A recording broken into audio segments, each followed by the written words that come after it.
ఈ నెల 27న ఎల్కతుర్తిలో నిర్వహించే బీఆర్ఎస్ రజతోత్సవ భారీ బహిరంగ సభకు లక్షలాదిగా తరలివచ్చి సభను విజయవంతం చేయాలని మాజీ మంత్రి ఎర్రబెల్లి దయాకర్రావు పిలుపునిచ్చారు.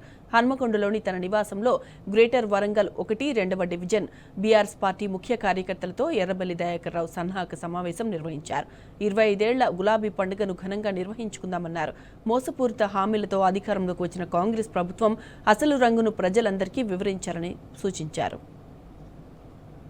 మనం చేసిన పనులు జనంలోకి తీసుకుపోవాలి. జనంలో మార్పు వచ్చింది. ఆ మార్పును మనం ఉపయోగించుకుని ఏర్పాటు చేయాలి కార్యకర్తలు. నేను చెప్తున్నా, ఇప్పుడు మీకు ప్రజలు రాష్ట్రంలో నాకున్న సర్వే రిపోర్ట్, ఢిల్లీ నుంచి చేసిన సర్వే రిపోర్ట్, మొత్తం నా దగ్గర రిపోర్ట్లు ఉన్నాయి. 100 సీట్లు గెలిచిన విచిత్రపోవడం అవసరం లేదు. వన్ సైడ్ ఉన్నది. అందుకే లోకల్ బాడీ ఎన్నికలు పెడతలేదు.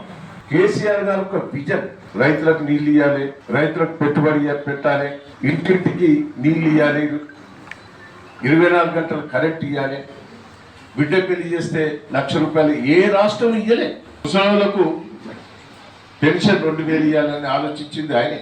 రేవంత్ రెడ్డి అన్ని అబద్ధాలు రాస్తున్నాడు.